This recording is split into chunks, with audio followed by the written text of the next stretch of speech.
Hey everybody, just giving Periscope a shot. Never really tried it out before. Watched a few people do it. Curious what this medium is all about. Hello, hello. Trying to see if it's an effective way to find interesting people on the internet and talk to them. Twitter's been good to me so far. Can't complain. Cheers. Hello, hello. So I'm just trying to figure out what one normally does on these Periscope thingies. Hello, Dave in Nashville. So what do you guys want to talk about? What's interesting to you right now? Hello to Mekid in Toronto. Everyone's very polite so far. Hello, Barcelona, Vegas. I hope to live long too. Bitcoin, yes, everybody wants to talk Bitcoin because it's all about money. Everybody wants to make money. I've been putting together a tweet storm on how to make money. And I haven't gotten very far in it. Well, I actually wrote the outlines of my tweet storm on how to make money because I thought it would be doing the world a service. But I know a lot of people will pick at it, will attack it. So it's been a difficult one to write. Bitcoin and crypto is a revolution. I'll say that I really only got into it in a big way last year, and decided to just go all in terms of my thought process and time on it. But once you figure it out, it's hard to think about anything else. It's hard to think that there's any other thing that's going on that's as important. Now, of course, it's probably not true. It's a big and complicated world, and there's lots and lots of important things going on. But anyone who's interested in the intersection of politics, economics, technology, finance, will just find cryptocurrencies and blockchains to be this really interesting rabbit hole. I think humans have created something that's larger than ourselves. It's sort of like when we first invented markets, and so when you invent something that big, it's hard for anyone to figure out how it works. So we are all now collectively trying to figure out how to describe it and what its properties are, and it almost feels like this organism larger than ourselves that we're all working on co-evolving. So yeah, maybe I should be looking at the camera. Any stylistic feedback is welcome, by the way. It's my first time on Periscope. Yeah, someone's talking about like human networks and blockchains, and U.S. government will do regulations around crypto. I think of governments and crypto as sort of the final boss. Like when the major governments of the world sort of realize what crypto is capable of, I think there's a number of them that are going to reject it in a big way. And I don't think we've seen that yet. We've seen the Chinese crackdown, but we haven't seen the Western governments yet struggling with crypto. I think when that happens is when we're going to find out how powerful the crypto revolution really is, whether it can sustain. Gary Tan just retweeted this. I'm in trouble now. Hey, Gary. Hi, Gary. I'm doing the opposite of what Scott Adams does in Periscope. He gets up early in the morning and he drinks coffee and talks about politics. And I'm going to be up late at night and I'm going to drink tea and talk about everything but politics. Although, to the wise, crypto is a form of politics. I wish I could put Gary up here side by side. Gary Tan just joined. Then we could do kind of like a joint little fireside chat. Oh, these are the Apple AirPods. I love these. I think these are the best product that Apple has made since the original iPhone. If you can afford it, I strongly encourage you to get them. They stay in my ear really well. They're good for working out. They're good for jogging. They're literally indispensable. I've bought and given away 10 pairs to friends of mine. Yeah, so how will the government interfere? I think the Trump administration is actually very deregulatory. As far as I remember, they haven't filled 2 out of the 5 slots on the SEC commission, and they have that deregulation mandate where they basically say for every regulation you enforce, you basically have to, or you roll out, you have to roll back 2. And so I think that's keeping the SEC in a very laissez-faire sort of mentality, and I think everyone in crypto should be pretty happy about that. Now, there's a lot of scams going on and a lot of pumps and ICOs, and that's pretty disgusting and could be bad when there's a fallout. But overall, it's better than having someone who's cracking down big time on crypto. Telegram is a really tough one. I do not have the technical capability to vet it. I would just say that it seems incredibly ambitious. It's really high priced, and I've never loved Telegram the product because even though they talk about encryption, their crypto code is closed source, it's not open source, which is really how crypto code should be, especially when people's lives are depending on it. And their group chats are unencrypted, at least on their server side. So I'm not a big fan of that one. Obviously, they have 180 million users, which is hard to argue with, and they've had sort of a crack engineering team that's executed on Telegram, the product. But I think caveat emptor on that one. Sorry, I'm jumping around everywhere. Oh yeah, someone was asking about what the governments will do about crypto. I think the U.S. government may eventually end up rolling out a FACTA equivalent. FACTA is like you have to file if you have a foreign bank account. So they might do an equivalent like turn over your cards in crypto, where you sort of have to declare what you have. And I think that could be a come to Jesus moment for a lot of people. But overall, I think Western governments will have a very difficult time dealing with it until eventually we start making the transition to taxing people on consumption and on land and property and things like that, as opposed to taxing them on income and wealth, which are going to become much harder to track over time. What if you don't use exchanges in terms of getting tracked? Yeah, I mean, I think some of the things that people don't realize about crypto is it doesn't have to have value to everybody.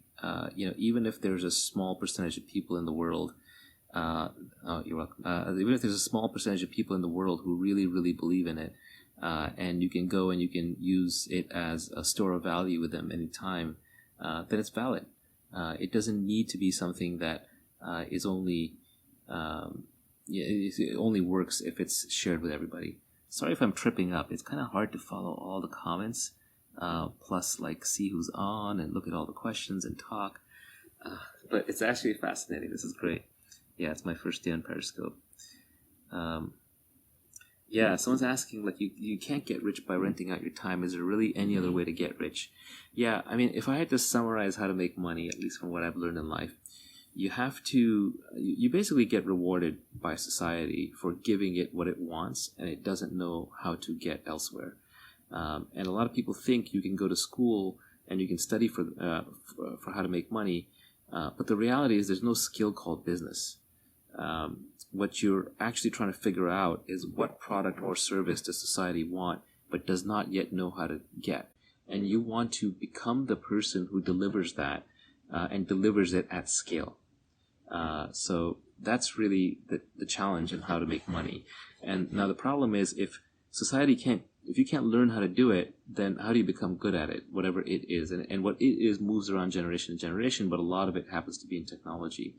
And so it's a form of what I think the Austrian economists used to call specific knowledge that only you know or only a small set of people know. And it's basically going to come out of your passions and your hobbies, oddly enough. So if you have hobbies around intellectual curiosity, you're more likely to develop these passions, and you're more likely to develop skill sets that society does not yet know how to train other people how to do. Because if it can train other people how to do something, then it can replace them. And if you can replace them, then it doesn't have to pay them a lot. So you want to know how to do something that other people don't know how to do at the time period when they want it. So, for example, like you might be interested in programming for computers, and you're into really esoteric deep learning algorithms, and it doesn't really matter until society assembles large enough data sets, enough computing machines, that the AI revolution shows up. And then all of a sudden your hobby turns into specific knowledge. And then you want to take that specific knowledge and you want to be known as the person who can deliver that. So you have to have a brand and a reputation. And the most powerful brands and reputations in the world are individual brands like Oprah, Trump, Cher, like single names, Naval. To some extent I'm trying to build a little bit of that brand accidentally. But if you have a unique name, if you can brand yourself in a unique way, and that branding doesn't come for free, that has accountability on the other side of it. So you're taking risks with brand. You get attacked, you fail, you can have problems. You're really sticking your neck out there.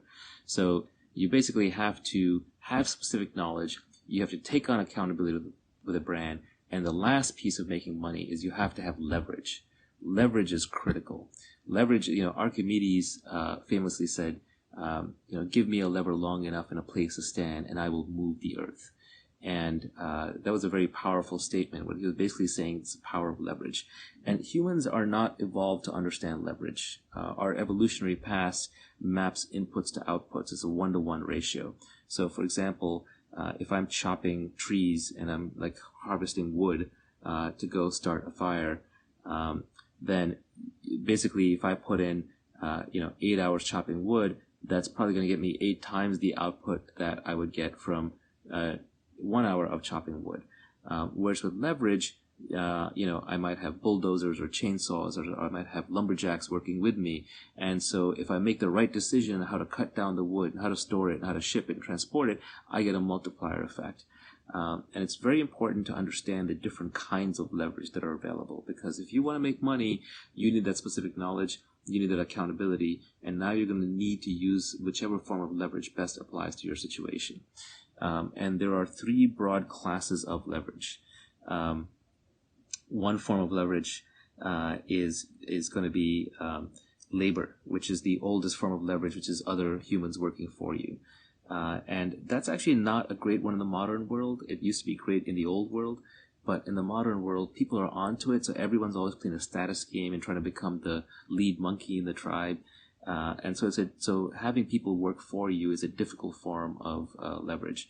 Then there's capital, which is a more recent invention. It's only about a few thousand years ago. It goes back to the agricultural age, and so that's money. And so if you have money as a form of leverage, that's a good one. It means like every time you make a decision, now you multiply this with money, and that's why fund managers and venture capitalists and so on seem to do well. And then the final form of leverage is a brand new form of leverage, and that's like the most democratizing one. And that is products that have no marginal cost of replication. So that would include books, it would include media, it would include movies, it would include code. And code is probably the most powerful form of leverage that is permissionless. All you need is a computer. You don't need anyone's permission. So if you want to make the maximum amount of money possible, like if you just want to get rich over your life and you want to do it in a deterministic, predictable way, what you would do is you would basically stay on the bleeding edge of trends, and you would study technology and yes, design and art and things that you think and you would become really good at something. You would basically be waiting for your moment until something emerged in the world where they needed that skill set, and you're uniquely qualified. You would build your brand in the meantime on Twitter, on YouTube, by giving away free work so people have heard of you. You would make a name for yourself, and you would take some risks in the process. And then when it was time to move in on that opportunity, you would do so with leverage, the maximum leverage possible. And the maximum leverage would mean that you would have people working for you. It would mean you would have a fund, or you would have capital. It would mean that you would be writing a book. It would mean that you'd be writing code, and that you'd be building a media presence. Basically what I'm doing, I'm kind of doing it more by accident. I actually don't really care that much, honestly. I'm more of an intellectual. I learned how to make money because it was a necessity. After it stopped being a necessity, I stopped caring about it. Every time, I look at some of my colleagues in Silicon Valley who are working really, really hard and have made lots of money, but they continue working hard. And I see them like then donating like hospital wings, and I just think, oh, that person overshot. Like they just, at some point it would have been logical to stop, or unless they really enjoyed it, in which case, God bless you, do whatever you want.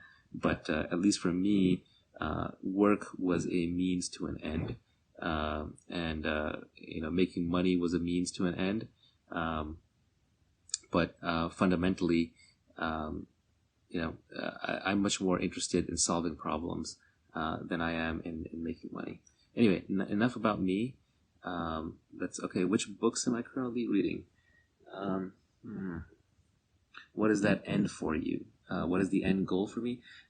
There is no end goal. Meaning, the meaning of life question is kind of a nonsense question. Any end goal will just lead to kind of another goal, lead to another goal. We just play games in life, right? You grow up, you're playing the school game, you're playing the social game, then you're playing the money game, then you're playing the status game. And these games just sort of have longer and longer and longer lived horizons. But at some point, at least I believe that these are all just games.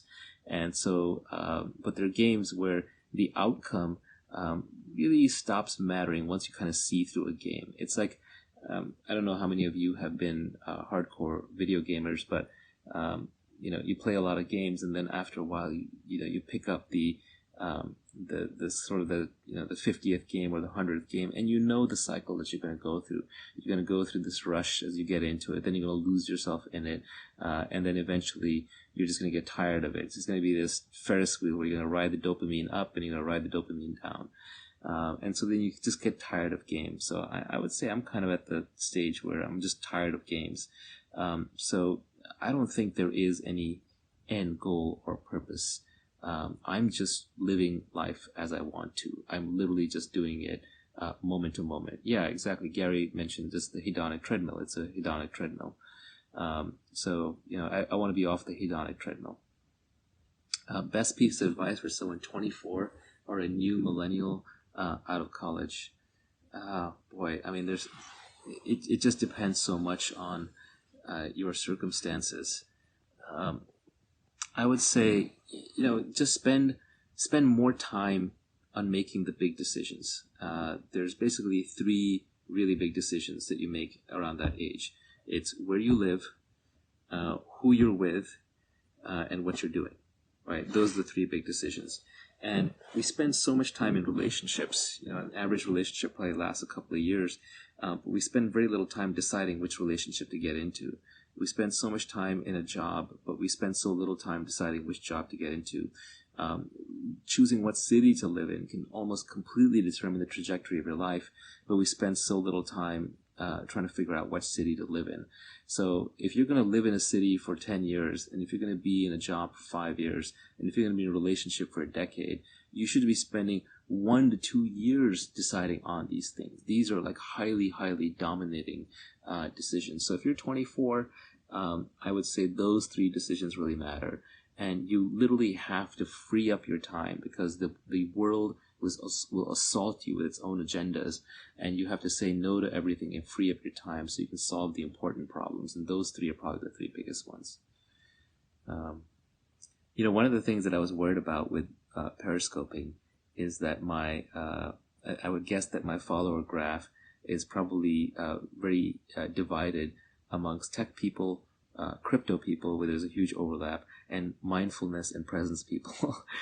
And if you're someone who wants to talk about mindfulness and the keys to a good life, and somebody else wants to talk about crypto, I can understand how that would be kind of frustrating. But I may just end up having to split this Periscope if I do it in the future, where maybe I do a philosophy Periscope and I do a crypto Periscope. But I can't help but be interested in multiple things. Someone wants to talk about candy. I'm not interested in talking about candy. Please stop. Besides blockchain, what tech am I most interested in right now? Probably VR, AR, just from a promise perspective. I think anyone who's a geek loves the idea of living in virtual reality. We've probably all seen The Matrix. VR is kind of in that uncanny valley where things are realistic enough that you can see the promise, but they're still unrealistic enough that you get queasy and weirded out by it. Because we can't yet move around physically in the environments, because the frame rate isn't high enough. No, I haven't tried Magic Leap. I've heard amazing things, and I'm really excited about it. I'm glad somebody's working on it. I'm a little skeptical of the approach they're taking, in that it's one company trying to do everything, and historically that's not how things work. Historically, it takes an industry to create something of that scale. But God bless them if they can contribute some fundamental original technology. What do I suggest? Startup while working or quit and startup? It really depends on the circumstances, but the reality is if you're serious, you quit and start it up. It sort of separates who's serious from who's not. Even if you're even asking the question, it tells me you're not quite serious enough yet. One of the things I've learned relatively recently in life is that it's way more important to perfect your desires if you want to do something than it is to try to do that thing when your desire is not 100%. An example would be like self-discipline. When we say, okay, I want self-discipline, like to eat healthy food, you might be constantly fighting with yourself. Oh, I just ate unhealthy food. Oh, I just ate healthy food.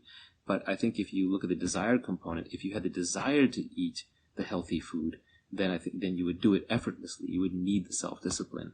And so what that means is it's way more important to figure out what are the tastiest healthy foods that you like and making sure that they're always available to you, as opposed to then just having a constant self-discipline while putting yourself in environments where the tasty healthy food isn't around.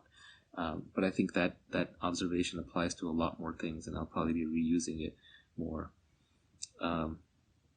Advice for relationships, I'm probably no better than you are at them, and probably worse. So I'm not the right person to ask. Having goals in life versus being present. I choose being present. I at least for me, goals come too easily. So I'm not looking for more goals. I'm not looking for more things to do. It's hard for me to be present. I'm very much stuck in the future. So at least for me, I know that the quality of my life improves if I'm being present. Also, the last year of my life was probably the one where I was the most present. I did the least work out of obligation. I was very selfish with my time, and I probably had the most productive year of my life. So it was kind of ironic.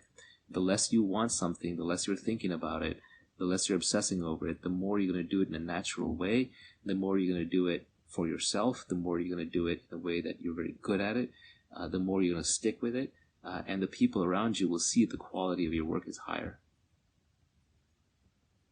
Yeah, I might do Periscope again. I'm just bored right now, so I'm trying it out.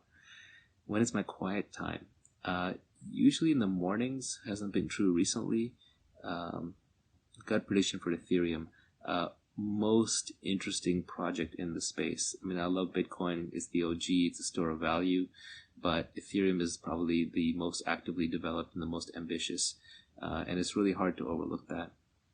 Favorite Simpsons episode? All the Krusty the Clown ones. Best Twitter follows? I like Michael Mayer, Ed Lattimore, a lot of the independent thinkers, Mr. Mercea. AirPods, absolutely, yes. Thoughts on also living in a simulation? It's kind of a nonsense question. I think it's so indistinguishable from the real thing, and it wouldn't change anything about your life. Can I live without the internet? No, thank God I grew up post-internet. I do remember life before the internet. I am that old. It was really boring. Life before the internet was really, really boring for introverts. And I'm an introvert. Privacy coins. Yeah, I think the privacy coins are still underrated relative to the rest, at least the ones that work. And I don't know, and many of them are scams. So you have to filter out which ones are actually real, real technology and science, and which ones don't. Best classic book, philosophy. Intro, someone starting out. I love Siddhartha, Hermann Hesse's book. For someone who's more advanced, Jiddu Krishnamurti. I like his Total Freedom book, Osho's Great Challenge, Michael Singer's Untethered Soul, Marcus Aurelius' Meditations. What I prefer, Kindle versus book, just convenience. I can have 100 books on my Kindle, and available to me. It allows me to flip around easily. Do I want to go to Mars? No, somebody else can go to Mars first. It sounds like a difficult place to navigate. I'll let Elon handle that. I don't want to make specific crypto coin recommendations. I actually don't trade crypto coins, believe it or not. I put it all into this fund called Metastable, where I'm a partner, and my technical partners actually manage the investments. I don't want to hold crypto. I don't want to decide what to invest in. So I don't make specific recommendations. I like to think about it more as a general class. Someone mentioned my brother and James Altucher. Yeah, my brother used to do some newsletter stuff with James Altucher, but I think he stopped doing that. He's not involved in the crypto side. I actually did a podcast with James, and after he started running all of his crypto ads, I asked him to take the podcast down because I don't want to be associated with that kind of marketing. Let's see, any other questions? Sorry, I probably missed a bunch. Which tech firms do you see as impediments to a better internet web? Honestly, I think it's kind of sad that all of our communication media are trapped in this social media network effect in a very small number of companies like Facebook and Twitter and Snapchat and so on. I'd love to see, and YouTube, I'd love to see media be much more open because it's everyone's birthright. And it's not good to have a few companies that control it all. What's worse, getting rejected by a date or an ideal VC? Neither. The good news is there's 3.5 billion people of the opposite sex or the same sex, depending on your preferences. If you're bisexual, there's 7 billion people you can date, and if you're so there's lots of options, and same is true of VCs. There's no such thing as the one. I think either in relationships or in business.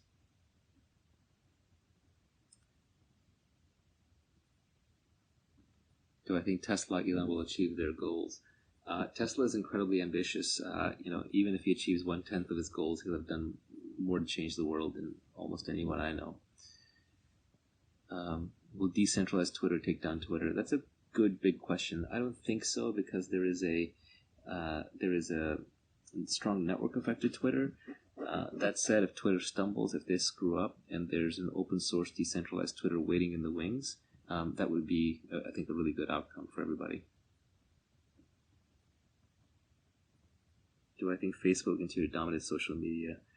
There's always new media. There'll always be something new. And it's very rare that like the previous tech giant incumbent takes on the current, takes on the new stuff. Like I know right now people think that Apple, Google, Facebook, Amazon are unbeatable. I've been around long enough to know that's just not true.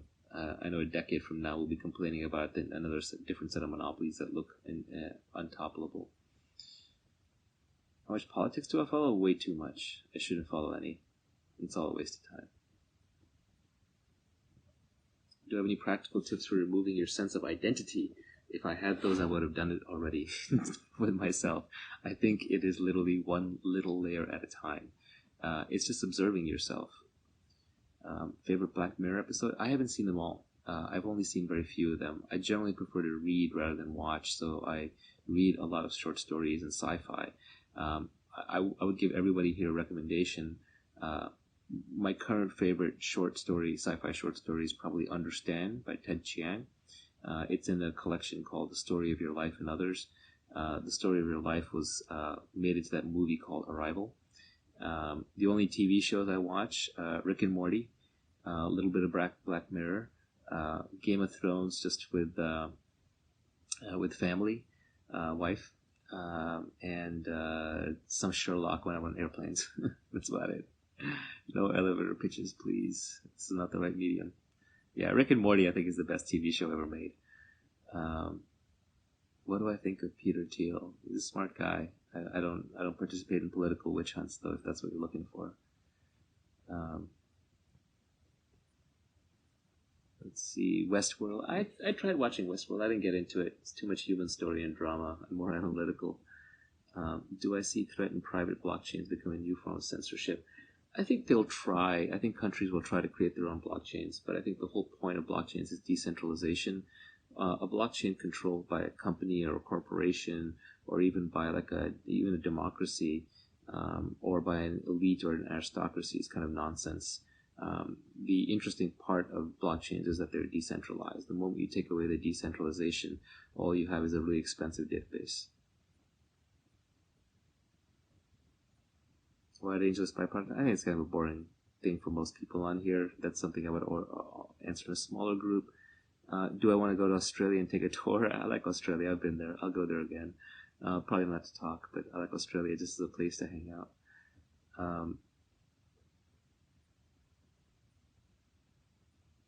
Infinite Chess, David Foster Wallace. I've read a little bit of it. It was good, but he was a very smart person, but who had a terrible ending. What is the most surprising thing you've learned about child development? I think kids are fascinating. Could talk about that for a long time. Why am I doing this? For me. I do everything for me. I don't do anything for other people. None of us do. That's sort of I think we all like to pretend like we're doing everything for other people. But the reality is we're always just doing it for ourselves. And that's just the truth. And so whenever people ask me, why did I do X or Y or Z, it's always for me. That's why I did it. What are 3 things you would tell your younger self, given what you know today? Eat healthier, work out more, and the biggest one would be just have better emotional control. Do all the same things you were going to do anyway, but do them with less emotion.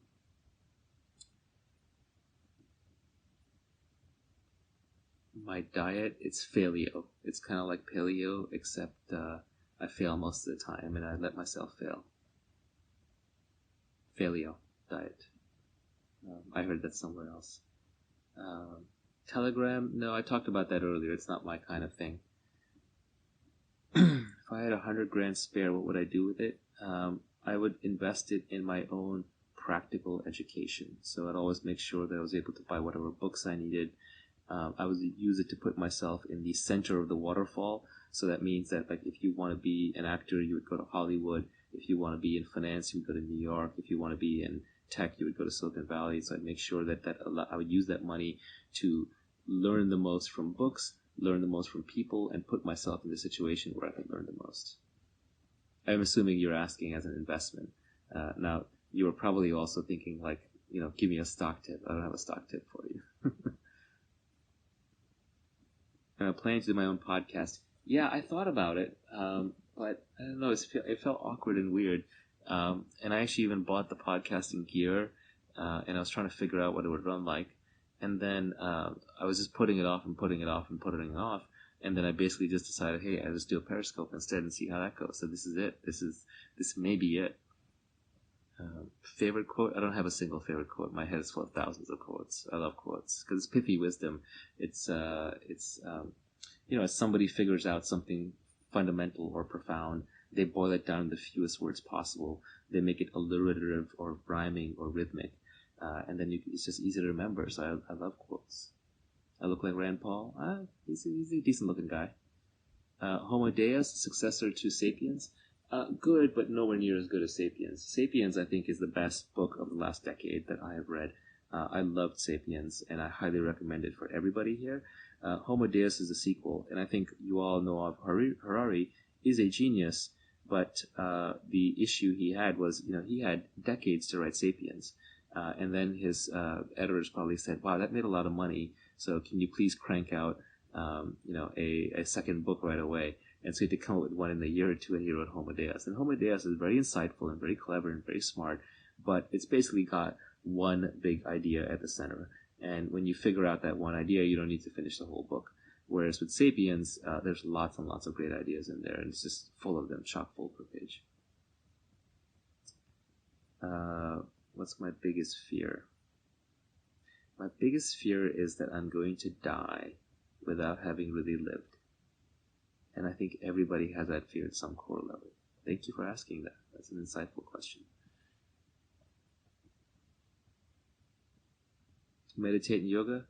I'm pretty bad at the sit down on my butt and close my eyes meditation. Yoga, also I'm pretty bad at it. I'm trying to get better at both. But I do like to be very meditative. And what that means is when I'm alone by myself or I'm walking in nature, then I'm generally going to try and be very present and watch my thoughts. Can I connect on LinkedIn? No, I don't even use LinkedIn. There's too much spam on there. Veg or non-veg? I used to be vegetarian for the first 30 years of my life. Then I started eating meat for health reasons. I would prefer to be vegetarian. It's a moral dilemma for me, and it's something that's difficult to reconcile. We're built as omnivores. We have canines for teeth. We have single-chamber stomachs like wolves. So obviously we're designed to eat meat. And if you try to live on a purely vegan diet, it's very hard to get all the nutrition that you need. And I know a lot of people fail and slide backwards. In modern society, trying to be a vegetarian often means you just end up as a carbitarian. You just eat too many carbs. But I'd love to be able to just not eat meat because it's killing things and inflicting suffering, and there's basically a cow and chicken holocaust going on. I know there's always people who say there's healthy vegan vegetarians. I know they exist. I know a couple of them. My trainer is vegan, but that said, it's a lot more difficult. It's not easy. And I would encourage you that when you face questions like vegetarian or vegan or meat eater, don't respond with your identity. In other words, if you're a vegan, don't rush to defend veganism at all costs. It's better if you acknowledge the shortcomings of what you're doing as well as the advantages so that you can make proper decisions. If you feel the need to respond with your identity, if you feel an emotional reaction coming up, then that means that you're just defending yourself and you're not really exploring the topic. And those are my least favorite conversations. How many hours do I work in a week? I probably work, this is going to blow your mind, I probably work 10 to 20 hours a week right now. And I'm very, very, very effective. The rest of the time, I'm also doing what most people would consider work, but I don't consider it work. So my definition of work is the set of things that the work is a set of things you have to do that you don't want to do. And I'm slowly eliminating as many of those as possible from my life. Is this work? No, this is not work. This is fun. The moment this stops being fun, I'll stop doing it. Life extension, not my thing. I think a lot of that is just like kind of a quest for immortality. It's just a new one because nerds need religion too. Fasting, it's healthy, it's good for you. I've tried it. I want to do it more. I'm not very good at it. I'm not the fasting expert. By the way, if I didn't answer your question, it was a serious one, feel free to repost it because I can't read every question as it goes by, as well as look at the camera, as well as talk. So don't mind repeating. How do I measure effectiveness? I don't measure effectiveness at all. I don't believe in self-measurement. I feel like this is a form of self-discipline, a form of self-punishment. It's a form of self-conflict. Thoughts on legalizing weed and drugs? Drugs should be legal. It's insane. It's insane what this country does about drugs. Most efficient ways to build new mental models? Read a lot. Just read. It's all been written down. No metrics. Is this the opposite of I don't do coffee? Well, I don't do coffee is basically, I used to have this domain called idon'tdocoffee.com. And I used to proudly have an email address at Naval at idon'tdocoffee.com. I don't have that email address anymore. And that was basically just trying to get people to stop doing coffee with me to build relationships. And I don't believe in sort of kind of these empty relationships that you build over coffee. Most of my relationships, unfortunately or fortunately, are they're just real. There's usually a common shared interest. It could be a business interest. It could be a specific business interest. Or something of that nature. So I don't like building empty relationships. So I don't do coffee. That is true. But this is not like I don't do coffee. This is sort of just, it's one to many. Do I practice jiu-jitsu? I actually did do a fair amount of martial arts back in the day. These days I work out daily, but I don't do that much martial arts. Someone keeps asking me if I'm married. Are you going to make a proposal? How do you separate the BS from the good in blockchains? Follow credible people. Vitalik over at Ethereum, Vlad at Ethereum, Adam Back or Peter Todd or Greg Maxwell on Bitcoin, Zuko at Zcash, Nathan at Zcash, Nick Szabo. Follow the credible developers in the space and expand out slowly from there.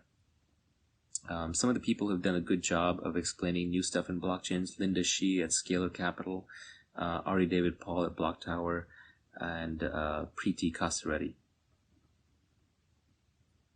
Would I agree that metrics are important in business? They're critical in business. Do I have any pets? I don't get into personal stuff. Thoughts on Civic? Yeah, I don't want to. UBI. I have a very unpopular view on UBI. I just think it's a friction-free slide into complete redistribution of all wealth. The moment that 49% of the voters figure out they can vote themselves, 51% of the voters figure out they can vote themselves anything they want, you end up in some quasi-socialist paradise.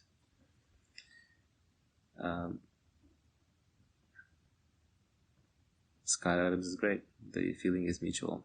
Day trading crypto? I'm not a day trader. I don't, but it just seems to me to, either crypto is going to work or not. And if it works, it's going to be gigantic, and you're going to make tons of money holding. So why day trade? Why take the extra risk and the stress? Just got to be patient. What value investors like Buffett and what venture investors like Fred Wilson have in common is that they're long-term holders. They're long-term players. They're long-term bullish.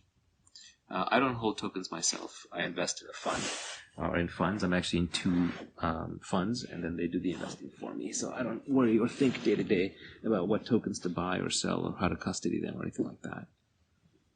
Exercise routine, I do the happy body. It works pretty well for me. It's easy to do. I roll out of bed. I've got my weights nearby. I can do it from the comfort of my house without having to go outside or go to a gym. Is exercise the modern meditation? Anything done with sufficient focus and lack of talking to yourself, I think is meditative.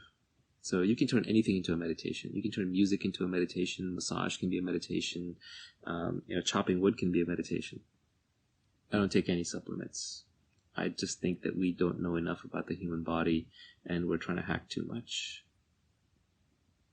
What I look for in people in business is intelligence, energy, and integrity. In relationships, it's probably honesty, which is, I guess, integrity again, intelligence again. I guess the energy matters less in relationships. In relationships, I think I like people who are calm, who have good emotional self-control. I'm not friends with Sam Harris. I've met him once. Yes, it is Buffett's motto: intelligence, energy, integrity. That's where I got it from. Star Trek or Star Wars? Star Trek for sure. Star Trek is for thinking people. Star Wars is for feeling people. Reddit or Twitter? Twitter, definitely.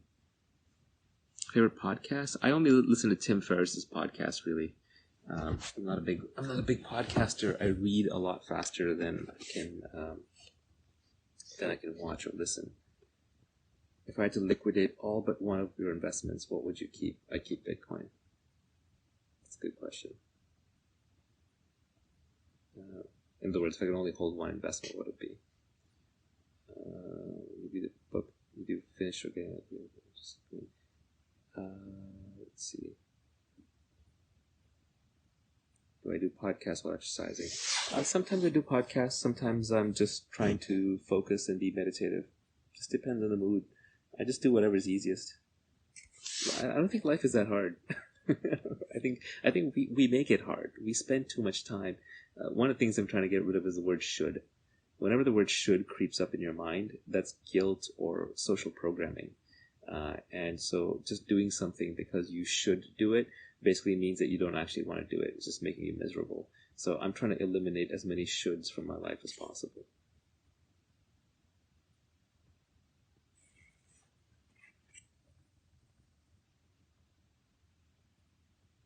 Would I go on the Joe Rogan podcast, please? I think I've watched one or two of his. I like them. Solitude is important and underrated. I need more of it for sure, but everyone's different. I think it depends if you're an inner journey or an outer journey. And people go through both in life, usually outer first, inner later. So if you're going to the outer part of your journey, then you want to be outside. You want to be meeting people. You want to be active. If you're in the inner part of your journey, you need solitude. One thing that I've never found useful is, meditation and yoga get converted into these multiplayer games where it's then like you're doing it with other people, and it's kind of a socialization and connection thing, which is fine. That has merit, but I prefer the single player game. Yeah, it's interesting mixing crypto world and mindfulness world. How long have we been going here? I can't tell. There's no timer. How do you learn how to learn? Just read. That's all there is to it. Just read whatever you want. Read as much as you can. Fall in love with reading. What is my next major goal? I don't have goals. How many hours of sleep do I get? Not enough. Probably 5 hours a night, 6 hours a night. But I don't wake up to an alarm clock. It's just when I naturally wake up. Favorite Feynman book? I think, like everybody, surely you're joking, Mr. Feynman is what sucks you in. But they're all good. I like six easy pieces. Top 5 dinner guests, dead or alive. Whoever is a great conversationalist. Is love important in your life? Yes, but not as important as it is in most people's lives. I mean, I don't use that word much. I think it's an overloaded word. It's like love and friend, These are words for which we should have like 50 different words, but we only have one or two. Or happiness is another one of those. You can say happy to 20 people, and they've each got 20 different images in their heads. They've heard 20 different things. Schedule is so overrated. I wish I could have a completely unscheduled life. That would be something nice to shoot for. AirPods are great. Fantastic. Best money I've spent since the iPhone. I don't have a preconception of a perfect day, because if I did, then it would kind of ruin the day that I was living. Few habits everyone should follow in day-to-day life. Work out. Keep healthy food near you. That's it. Other than that, it's hard to do commonalities for other people. How to become a great conversationalist? Read a lot. You can regurgitate things you've learned from books and people think you're smart. Hacks on being present. Oh, there's lots of those. I can give you my hacks, but they're not going to work for you. You have to develop your own, because your monkey mind works in a different way than mine does. Every mind is unique. And, observation is sort of the gateway into that. So you observe your own mind as a gateway. But one hack you could do is you could basically just say, all right, I'm done for the day. I'm going to turn off my mind for the next few hours. I don't need it. And any idea, any observation, any to-do, anything that comes up is invalid. I commit to not following up on it. I commit to not writing it down. I commit to forgetting it. I commit to throwing it away. So if you sort of tell your mind that the next hour is useless, that you're not going to, and you credibly tell it that you're not going to follow through on anything it comes up with, you're not going to tweet it, you're not going to write it down, you're not going to fix it, you're not going to solve it, then the mind has no choice but to go away. That's an example of one hack that I use.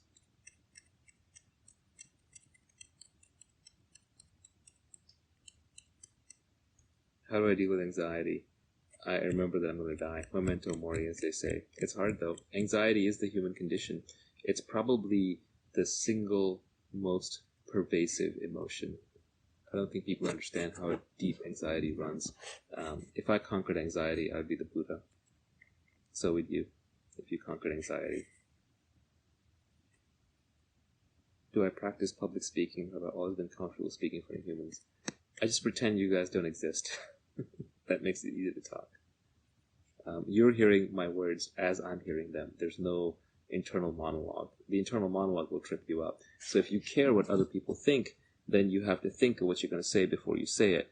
If you have to think of what you're going to say before you say it, you're going to trip up on it all the time. So you just have to speak without thinking. How can you make this a place you want to return to? I don't know. Let's return. Our very deepest emotion as humans. Love is a very deep one. Anxiety is a very deep one. I don't know if there's a way to compare them. What is my Twitter profile picture? Oh, I just want it to be identity-less. I didn't want to have a strong identity in my Twitter photo. I also want it to be very recognizable.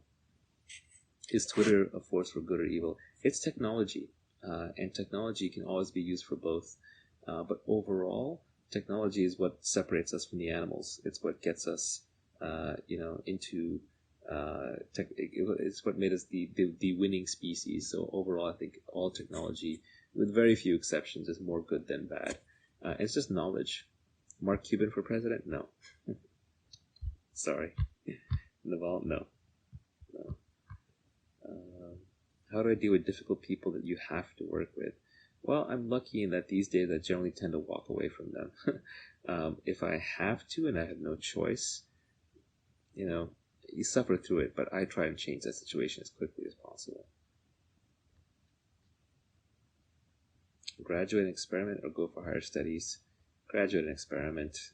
School is so overrated. Unless you're going to be like a surgeon or something, you need some highly specific trained knowledge. I don't think it makes sense to hang out in school any longer than you need to. How to manage anger?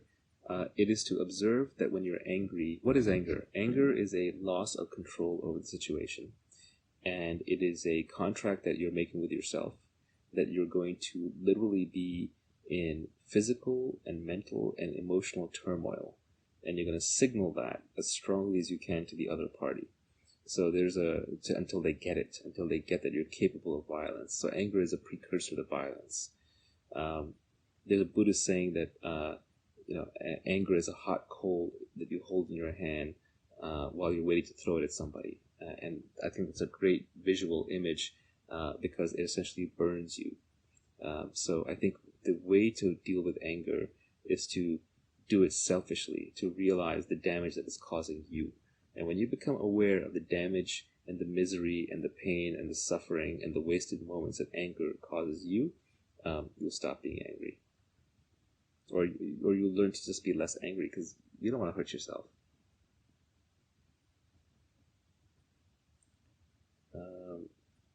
One trait that I've noticed in successful people, they read a lot. Not always, but most. Can I bottle the key ingredient for motivation? Yeah, everyone's motivated. It just depends on the thing. Everyone's motivated something. Even the people that we say are unmotivated are suddenly really motivated when they're playing video games. So I think it's motivation is relative to the thing. So you just have to find the thing that you're into. Am I an anarcho-capitalist? I don't like labels, but yeah, sure. That one's probably not too far from the mark. Sci-fi I love. I love Jorge Luis Borges, the Argentine author. His short story collection, Ficciones or Labyrinths, is amazing. And I mentioned earlier, but I love Ted Chiang. He did Understand and The Story of Your Life and Others. Neil Stephenson, Snow Crash, amazing book. He also did The Diamond Age. There's nothing quite similar to Snow Crash. Snow Crash is in a league of its own. There are actually some graphic novels that are really good out there. So if you're open to like the cartoony element of it, Transmetropolitan, The Boys, Planetary, The Sandman, some of these are, I think, among the finest works of art of our age, but I also grew up as a boy reading comics, so I'm going to be very biased towards those. Yeah, Borges is probably still the most powerful author that I have read who wasn't just outright writing philosophy. There was philosophy in there in the sci-fi. Yes, I read Huxley. Huxley's great. What is freedom to me? It used to be freedom to do whatever I want, but that's not realistic. So now I'm trying to cultivate more freedom from things, freedom from obligations, freedom from emotions. Is Trump Lucifer? No, he's a politician, former businessman. Don't let him bend you out of shape.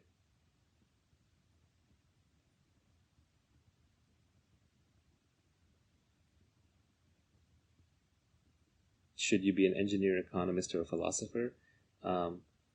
Economists are largely charlatans. I agree with Nassim Taleb on that. Largely, not completely.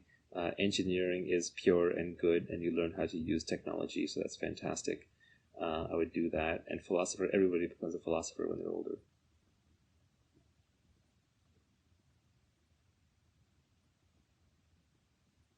How do you get rid of ego? If you find out, let me know. I'm here for my ego. So, if you hurt other people because they have expectations of you, that's their problem. If they have an agreement with you, it's your problem. But if they have an expectation of you, that's completely their problem. It has nothing to do with you. And they're going to have lots of expectations out of life. The sooner you can dash their expectations, the better. How do you know when you understand something? When you can explain it in simple words from the bottom up. What is love? I don't know. Oneness, a feeling of your genes being passed on to the next generation.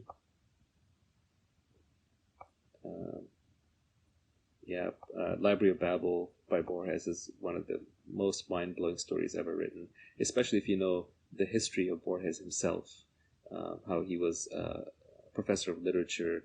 He managed the Argentine National Library, then he went blind in this library and wrote this amazing story about a library in which all the letters and all the books are kind of jumbled. Do I believe in God? I don't know. Probably not. Not in the sense of, well, okay, so there's one model of God, like if you say Christianity, right? And according to Christianity, I'm supposed to believe that like a white Jewish guy is running the world, running the universe, and died for my sins. I find organized religion, all organized religion, to be ludicrous. But I do feel like there's definitely something bigger than us in the sense of like the combination, the one thing. Does it care about us? Probably not. Are we components of it? Yes. Is there life after death? I have no idea. I wouldn't count on it. Ayahuasca, if you want. Free will? I think it's kind of a nonsense question if there's free will, because the universe is an unbroken chain of particle collisions from the Big Bang till now. So you're not going to alter that. You're part of that collision pattern. So in some sense, you don't have free will because you're particle collisions. There's no special spirit or soul which is guiding you.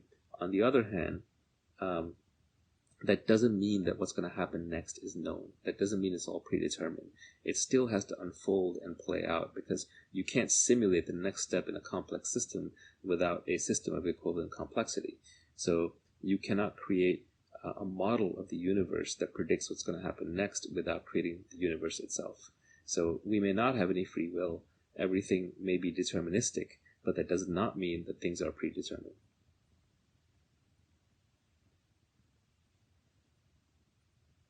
What's my favorite way to meet new people? Twitter. Is Trump a master persuader? Yeah, I agree with Scott. He's really good at what he does. No goals. Was this part of your philosophy before or after you became financially independent? Probably after. I wanted to be financially independent. That was a big one for me. After that, don't really care anymore. Something I find overrated versus something I find underrated. What do I find overrated? Hard work. Hard work is really overrated. How hard you work matters a lot less in the modern economy. What is underrated? Judgment. Judgment is underrated. Do I believe we're in a simulation? I think it's a nonsense question. It wouldn't change anything. It wouldn't change how you behave in any way.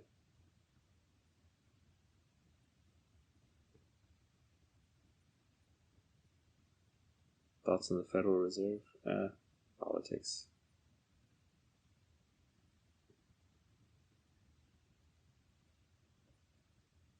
How to balance I'm probably running out of steam now, so I'm going to do one more question, a good one, and then I'm going to sign off for the nighttime. Thoughts on automation and future of jobs? If not hard work, then what? Hard work is important, don't get me wrong. You have to care about what you do, and you have to sink time into it, because there are other people out there who are going to be working just as hard or harder than you. So you have to put in the time.